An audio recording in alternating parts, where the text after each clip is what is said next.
Welcome back to Google Developers Live. Louis Gray here from Mountain View Google headquarters here in California with my good friend Brian Fitzpatrick, who's come down to Chicago for the third in a set of 3 shows that we're calling Fitz Week. Today, you're laughing, I like Fitz Week. Today we're talking about something that's actually near and dear to all of our users and everyone who wants to understand what's happening in the world of data. We're talking about the Transparency Report. So let's just start from the very beginning, Fitz, and talk about the Google Transparency Report, which anybody can find at google.com/transparency report. What is this all about? So the Transparency Report started as a way to, it's called Transparency Report, but it's almost like an accountability report. The original goal of it is to show how powerful entities are affecting the free flow of information on the internet. And it's continued to expand to cover more interesting things. And initially, it was just governments. And now it's starting to show how things like civil requests like copyright takedowns are affecting the free flow of information, as well as things like malware and that kind of thing. You mentioned, copyright takedowns. The traffic report, I think, is the one that's the most visible in terms of possibly services being impacted. What are the specific pieces within the Transparency Report that are displayed? So starting with traffic, which is very, like you say, it's the most visible. It's interesting because you get these graphs, and what they are basically is graphs of traffic in near real time. It's only a 2-minute delay of traffic from our products to various countries around the world, over 100 countries. So there's an aggregate all products traffic, which shows basically all the traffic we're seeing from any given country. And then we divide up by several of our bigger products: YouTube, Blogger, Google Search, that sort of thing. And if you look at one of these graphs, let's say for the past couple weeks, it looks a little bit like a heart rate monitor, like an EKG. There's this sort of bump, a peak where peak traffic for the day, and then it goes down, and there's a smaller peak, and then there's a trough at night when people are late at night or early in the morning when people are sleeping in that country. And so that's a normal pattern you see. We call it the heartbeat. And there are cases where internet service is interrupted, and that's when it goes flat. And we initially launched this to show when countries were cutting access to Google products. The popular thing was some countries cut off access to Blogger because people were saying things on blogs they didn't like. Other countries were cutting access to YouTube because they didn't like some of the things that YouTube was showing. And it wasn't until the Arab Spring happened in Egypt that a country completely cut off the internet. And suddenly we realized that we were showing basically the internet traffic to a country. And so we became a reporter on that. And at the time when that happened, initially we were delaying our graphs by 35 hours because it takes us about that long to verify and make sure that all of our data is correct. We actually did a lot of work. Our team did a lot of work to get that down to under 2 minutes now. So we're sort of part of the story. So when somebody cuts their internet traffic, we show it rather quickly and under a couple minutes. Right. And the Transparency Report shows not just government interruptions, but you mentioned like network interruptions, be it a cut cable somewhere, a data center that's been hit by a meteor, multiple data centers have been hit by meteors, or other things that impact the uptime of our own products. And that's also displayed there. Right. I mean, so the point around this is that this tends to be, when the internet's cut off, an extra legal event. So it's done outside of typical law. It's sort of somebody pulls the plug on the internet. Like the way the Egypt worked is they literally shut down the breakers in the Ramses International Telephone Exchange in Cairo. But there are other cable cut. As an example, we saw a 50% decrease in traffic to Armenia, I believe it was, on a Sunday for 5 hours, and then it came back just like normal. And there was no unrest, there was nothing weird happening, we were completely confused until the next day we saw that there was a woman had been stealing copper cables, and she cut through a fiber cable and looked at it and said, "Oh, this isn't copper," and then walked away. There's actually a picture of this woman holding a saw. It's pretty amazing. But that what that means is that despite the fact that the internet routes around failures, if you've only got 1 or 2 ingress or egress points for internet connection, that's a bad thing, basically. I know you mentioned Arab Spring. This is, I think, 2011. There's big, just explosion of activity in that area. And one of the weapons that the government had was to discontinue the information coming in and the communication going out. Yeah. And I think it's really remarkable to think about being part of that story, not just covering it, but actually legitimately having information being used as a weapon by a government against or for its own people. And so as you start to take a look at that transparency report, it almost becomes a living history on its own. You see specific countries that have taken action, be it China, be it Egypt, be it Syria, and it starts to really tell a very interesting story. At what point did it become, for your team, something that evolved from just an informational perspective to recognizing it's like a living history that we can publish? I think it was after the Arab Spring hit that we realized, because when we switched from 35-hour delay to 2-minute delay, we were no longer reporting in the news, we were participating in the event, which is a really interesting place to be. But then as we started to see these piling up, we thought, hey, we need a better way to show this, which led to what we call our disruption view. So you can sort of see disruptions that are ongoing, disruptions that happened last year, or the year before, et cetera. Gives you a feel for where outages are happening around the world. Well, we talked a little bit about the what, but I want to go back to the why. Like, why is this thing even here? You know, there's really no legal guidance telling Google that we have to show this information. Is that right? Certainly. So we don't have to. So why are we doing this in the first place? Well, it comes back to it's in our business interest to show when access to our products are restricted, because if people can't get to Google products, we can't not only surface people, but we don't make money. Are we turning the tables around a little bit, saying, you know, hey, it's not our fault that you can't get to it, it's your government's fault? Or is this just something where we need to have people understand why they can't get to something, or why we want other people to understand why specific countries can't get to something? Is it kind of a comment on the worldview? Well, it's not about really comprehension and understanding. I mean, we leave that to the press to describe what's going on and why. It's more about, hey, this is simple factual change that we've seen, and this is what's happening. You know, I can't reach, for example, Pakistan shut off YouTube last year, and it's an ongoing outage. And so, but you're saying Pakistan can't be watching this right now? Right. There's probably, but if they get that resolved in a couple of years, they'll watch this and understand why it happened. Exactly. So there's that, and it's important, I think, for just people to know what's going on. That's, I think, the core issue around transparency, is showing people what's going on and letting them either research their own conclusions, draw their own conclusions, or in the case of the press, reporters writing up articles, using other sources to verify what's going on and showing more information about the context of the outage. And I think you and I have talked about this before, that transparency, we call it a core value here at Google. It's part of who we are. And sometimes I get pushback from people who don't believe that. You know, hey, you guys are just in it for the money or for the data. So why should users believe that transparency is part of what we do? Isn't it like a used car salesman saying, trust me, this is the best deal? Well, I'm a believer in trust but verify. I think the real issue is that it's again, transparency is almost a little bit of a misnomer. It's about accountability. It's about showing, this is the information that we have. Only we have all the information about access to our products. So I think it's in our benefit to show what's going on, because it makes it more obvious when something happens and this changes. You gave a couple examples of products that are impacted. You started with Blogger. You mentioned YouTube as being two specific services that are impacted. Are there other services which are popular blocks? You know, are there things that Google sees most likely to be taken down, and why is it that those specific ones are targeted versus something like Google Search or Gmail? Well, I think that they're publishing platforms. I think that's why. I think that's why YouTube and Blogger are probably the biggest. In some places, photos are blocked as well.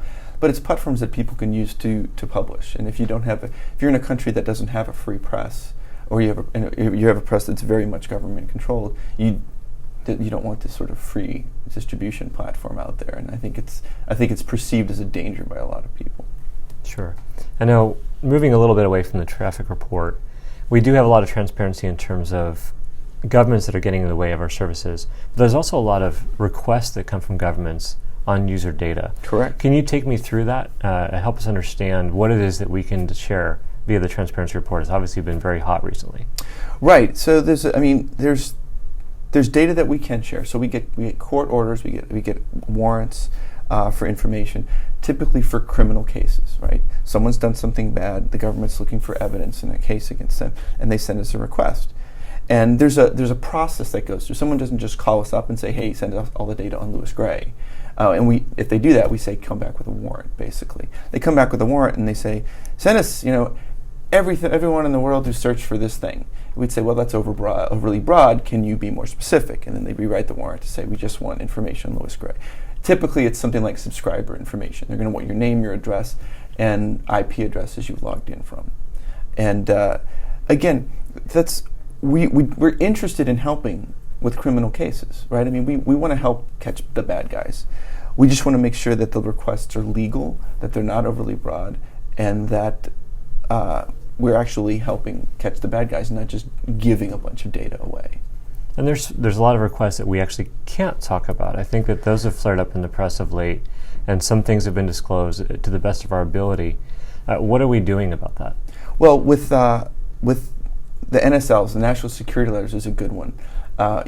If you look at the government request site, you'll see that we talk about, we received so many requests from a government for information that affected this many users, and we complied with this percentage of the requests in full or part. And there's some things like the NSLs, the National Security Letters, that up until May we couldn't even acknowledge we got because they came with a gag order. And that was a legal requirement that we couldn't acknowledge that we got these things. And we went back and forth with the government to say, hey, we think it's important to publicly state that we got these. And you're speaking specifically about the U.S. government here. U.S. government, right, because we're a U.S. company. Right. So these national security letters, we finally got the ability to talk about the fact that we get them in magnitudes of 1,000, right? So last year we got 1,000 of these national security letters. They affected, I think it was 0 to 1,000 users. So we got 0 to 1,000 letters. It affected either 0 to 1,000 or 1 to 2,000 or something like that. And so, people say, oh, we want more specifics. And, again, we don't want to endanger any ongoing criminal investigations. But it would be great to have more specifics. But I think that the fact that we can admit we got these at all is a huge step forward. And I'm really happy about that. Now, the thing that's come this summer is the FISA court, right? And we have filed, I believe, a suit against the FISA court to be able to disclose this information if, in fact, we've gotten any requests from this court. We can't acknowledge if we have or we haven't at this point. Right. And that's something, obviously, we kind of have to wait and see. I mean, courts aren't the fastest things in the world, by definition. I think when you talk about this, we are fighting for this with the expectation that we can deliver information for our users so they better understand that when they use our services, that their data is in a safe place and that we're not going to do anything with malfeasance. But the other thing that we're interested in is that this information shows government requests for users' data. A lot of this in the United States, at least, falls under the Electronic Communications and Protection Act of 1986. Now, this was a law written about technical issues back in 1986 when the World Wide Web didn't exist and there weren't things like web-based email or that sort of thing. So some of this is that we want to show all the data so you can see what's going on, and then maybe the next law that affects this type of information might be a little different, might be a little more appropriate given the current state of affairs, where you're not keeping all your mail on a machine at your house. Sure, and I think going back to that a little bit, that was a law that was written, 25 plus years ago at this point. So Google can almost play a role in shaping the law or giving direction to not only how much companies can share and should share, but possibly recommend how we have a new approach to user data or transparency as well. It sounds like we could possibly, lobbying goes on or do something about that. Is that right? Right. I mean, we've seen a lot of other companies putting this information out there, but I'd like to see the government themselves providing this information. Now, stepping to another tab, we've got a lot going on in the transparency report. Sure.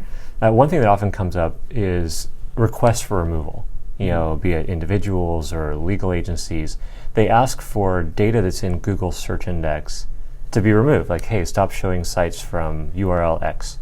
Right. Can you take us through that? And I think there's really two parts.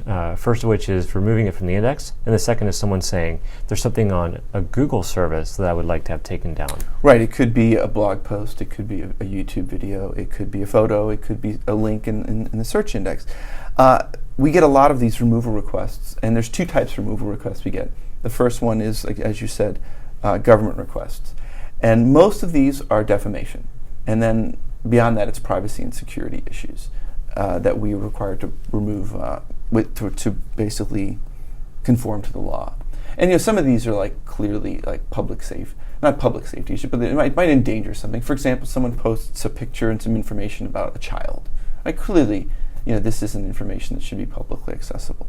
So that we have a process for requesting that information be removed, and they have a process for taking it down.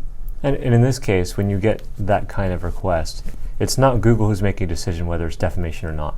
You're basically taking an order from a court that says, correct, do this, and we comply if it's legal and within the right scope. Is that right? That's correct. Okay. Yeah. So we don't want to be in the business of making these decisions. We think a court should be making those decisions. Right. Absolutely. Now, one thing, if I take a look at this report, if I go specifically to remove a request, the dramatic rise in the URLs expected to be removed from search, it seems like it's up about 300% in the last year and a half. Well, you're talking about copyright requests now. Mm-hmm. So another kind of removal requests are DMCA takedowns, and we publish all of our takedowns we get for web search. And we launched this product in May of 2012, and at the time we were getting about 1.5 million requests a month to remove URLs. 1.5 URLs removed from our index every month. And as I checked this morning, I think we're up to 18 million a month. 18,047,340. Yeah, that's a lot. And we update that every day. But this is, again, to show, so when you search for something on Google and don't find it, many people assume it doesn't exist on the internet. And our point is that it may be out there. We just have been required to remove a link to it. And we're not out to help people find potentially infringing information on the internet, but we do want to show that there's this sort of what we call a negative search space. And so this is a way of showing here are the rights holders sending us takedown requests. Here are the agencies representing them sending us the takedowns in some cases. And lastly, the websites who are receiving the potentially infringing requests as well. So it's a way of showing these things, because the reason I think it's important to show this is websites, unlike someone who posts a YouTube video or writes a blog, we don't always have a way to contact these people. So we have no way of definitively letting you know if you have a website on the internet that we've received a takedown to pull you out of our index so that you can do a counter takedown request. Right, and this is something that's interesting. One of the things that I always assumed prior to working here is that Google has access to just about everything. Like, don't you have enough resources to do X or Y? But now that we're here, you take a look at something like 18 million URLs that have been requested to be removed. That's got to be an incredible process. How do you go ahead and do that? How do you set up that thing? But in addition to that, you take a look at this page, and we even have a list of recently submitted URLs where we did nothing. Right. And there's probably a reason for that, which you can take me through. But I assume that basically shows, hey, here's our process. We don't accept every single one that was requested. That some get through, some don't. Yeah, we comply with a very large percentage. I don't know the exact number, but we comply with, I would say we comply with most of them. But sometimes we get takedown requests that are invalid. Or sometimes they're mistaken. We get requests from a rights holder to take down links to their own website in some cases. Mm-hmm. I've seen that. We get requests from individuals who have had, for example, some press on the web that they don't like. They send us takedown requests for that, which are invalid because they don't own the copyright on that information. So this is just a way of showing some of the things that are happening.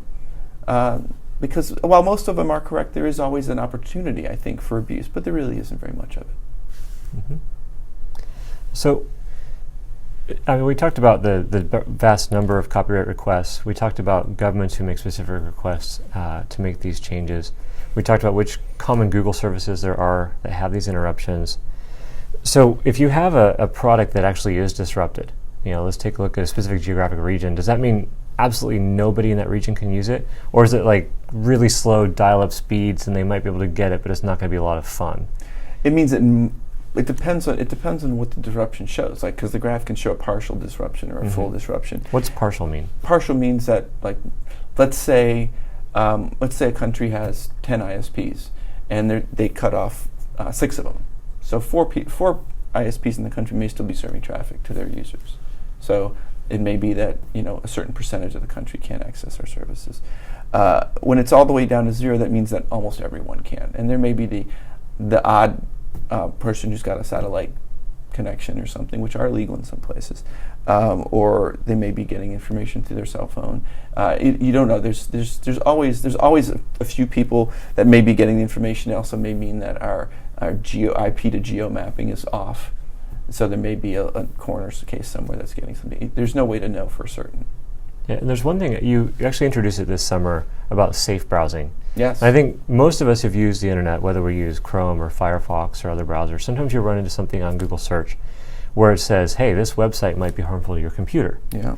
So let's talk about this. We looked at the numbers, and I'm really curious about the way that we would be able to handle 18 million URL requests. But I assume that the vast spidering and taking a look at all of these URLs to find out not only what content they have for search results, but to know that they're safe for your computer, it's got to be incredibly intensive. What do we display? How do we warn people about what's there and provide safe browsing?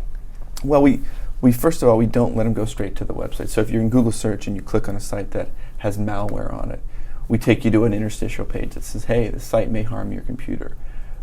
We don't make it easy for you to go there.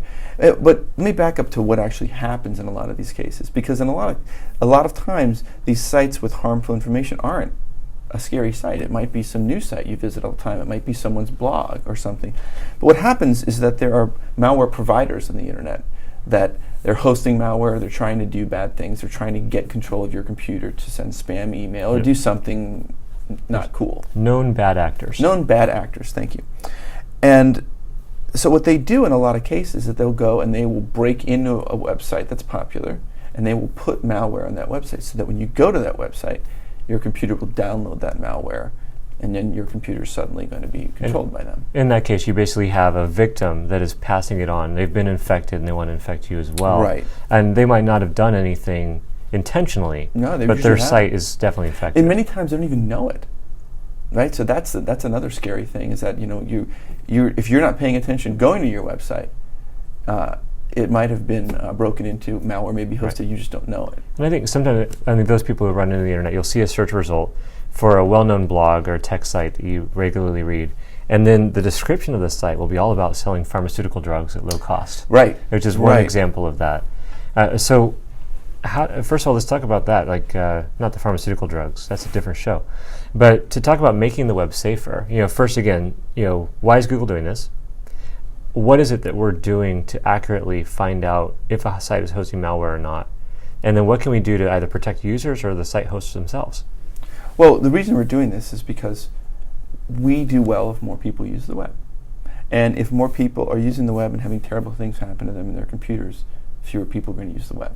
And so it's in our best interest to make sure that people are safe on the web using our products. If you know that you can go to Google search and that we're going to protect you from malware wherever we can, I think that encourages you to come use us more often.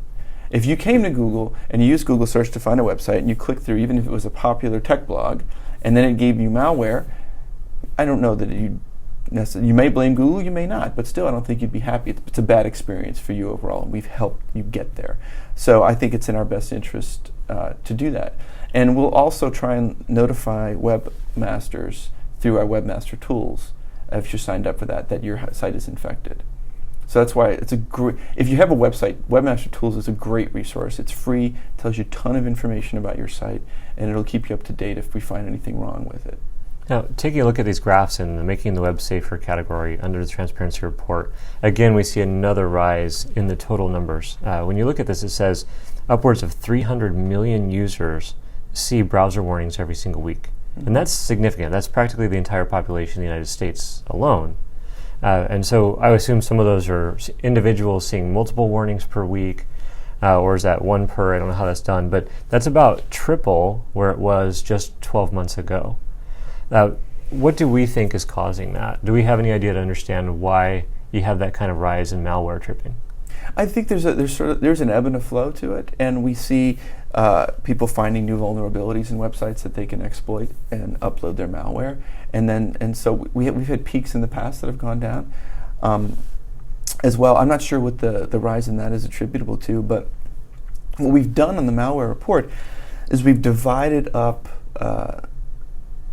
where the malware is hosted in many cases by what we call autonomous network, so that you can see sort of like people who are responsible for a particular block of IP addresses on the web, so that you can see in some cases, if you look at the dashboard, where some of this is hosted, and some places have more things than others. We're hoping that people will look at that as an opportunity to sort of clean up their garden, so to speak, and get to keep their yard clean. Sure. So when we look at the transparency report, we've got multiple tabs here. We've got the traffic report, removal request report, user data requests, and safe browsing. It's a lot of stuff now. We talked a little bit about why we do it. Mm-hmm. Let's go back to the very beginning of launching this thing. How did you get that to happen? I think interesting discussions that we've had in the last 2 days talking about the data liberation front and organizational manipulation. It seems like you probably had to manipulate the organization a little bit to enable them to make this information available to our users. How did you go about and champion that for Google? Well, the interesting thing about the transparency report is I didn't. The transparency report was started by a bunch of 20% people from the legal side. And what is 20%? So 20% is the ability to sometimes take up to 20% of your time to work on something else other than your main project that's in Google's interest. So, don't go off and practice your painting skills, but go off and work on another piece of software or another project that's... So this is like a part-time project in addition to their full-time job. Yeah, it's like something you think is important or something you'd like to check out, that kind of thing. And so we had a lot we had legal, we had PR, we had policy, we had engineering working on this, and they initially launched the traffic and the government requests thing, and it was being maintained and run out of just sort of ragtag band of 20% folks. And I talked to my friend Matt, who's currently the tech lead for the transparency report, and when he sort of briefed me on what they were doing, I was floored that this wasn't a full-time team. I mean, this seemed incredibly important. So I went and talked to a couple of our execs, and I said, look, this seems really important. I'd love to build a real full-time engineering team to not only maintain this, but to improve it and to continue to find more interesting data sets and interesting products that we can build to show people what's going on and how freedom of expression is being affected on the internet. And the response was, this sounds awesome, go for it. And so then I basically, I pulled Matt in as the tech lead and hired a few more people. And we've got a fantastic team, just like Data Liberation. It's a small team of dedicated engineers who are really at the top of their game. And, we poke around Google and see what kind of things we can't dig up and publish to not only show what's going on, but we often have a goal that we want to we want to make things a little better, right? We're publishing the traffic graphs. We hope that people realize that they're not going to get away with it. People are going to know very clearly that they're shutting out traffic. So maybe we'll think twice about it.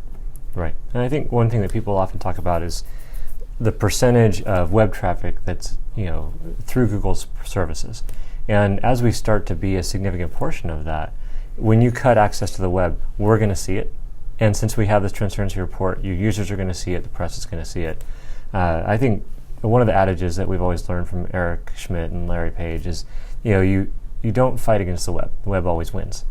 I think this has been a very cool discussion to talk about the transparency report and really how the web and its services are being used to push change, be it with governments that want to keep things a certain way in a status quo, but they are affecting the people on the ground who want to have that information, have that communication.